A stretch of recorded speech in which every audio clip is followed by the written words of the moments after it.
Now your 19 First Alert forecast. And good afternoon. I'm Dan DeRose with 19 News, coming to you from our digital desk. We like to do weather about this time almost every day. Let's bring now in your 19 First Alert forecast. Meteorologist Erica Payne. Now your 19 First. And there we go. New system we're working with here. Erica, beautiful day. I know a lot of people have their eyes on downtown, and a little cooler today. Yeah, we had that cold front that came through yesterday, and so it didn't really do much in terms of, adding cloud cover or anything like that, but it was efficient in dropping the humidity a little bit. You probably didn't notice it a ton. It certainly has kind of increased the winds coming in out of the northeast. You can see that from our Edgewater Beach camera in the background. So sustained winds right now, north-northeast about 17 miles per hour. That dew point, though, into the mid-40s.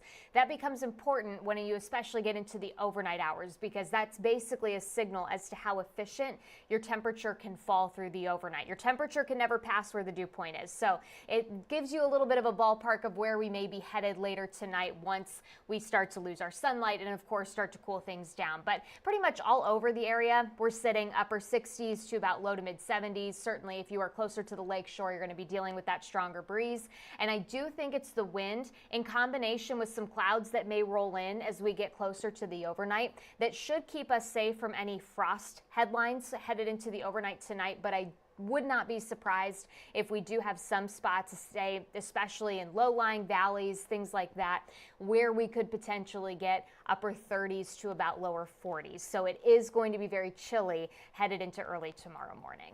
Frost, is it that time of year already? Yeah, we're getting there. I wouldn't say most of us will see it, again, because you're going to have clouds, you're going to have some wind, and that should keep us safe from that frost territory. But statistically, early to mid-October is when a lot of places see their first frost for the season. All righty, Erica, we're going to take a quick break, and we'll come back with our 7-day forecast. Hopefully, we need to look at tomorrow's forecast for a Guardians win. Stand by for us.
Alrighty, and we're back for a look at our First Alert weather for the next 7 days. The fact that we don't see any red on any of those days tells us it's going to be pretty quiet.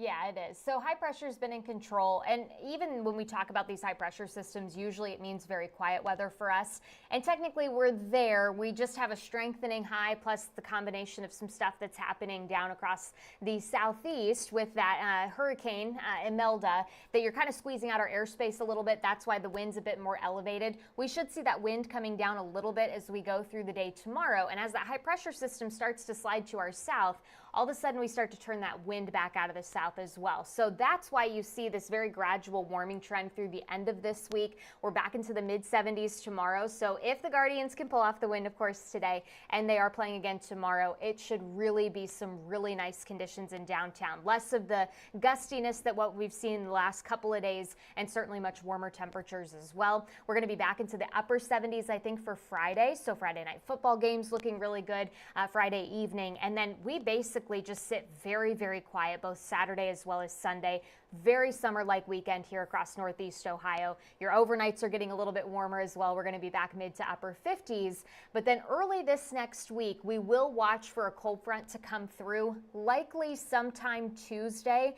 Right now, the timing's still something that we're going to be working out as we get a lot more of that newer data in. But what I do think the middle part of this next week will give us is our first really good opportunity to see some rain chances working back into the forecast and another strong high pressure system system. So we may be talking about a little bit more wind by the middle part of this next week, as well as a return to more October-like temperatures back in the mix. All in all, doesn't look too shabby to me. No. 19 First Alert meteorologist Erica Page. We'll see you at 3 o'clock.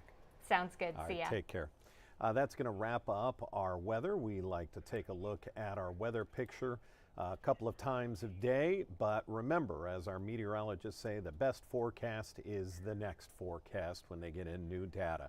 So make sure you tune in to Channel 19 at 3 o'clock when we start 3.5 hours of First Alert weather and news. I'm Dan DeRose for 19. Have a great afternoon. Go Guards.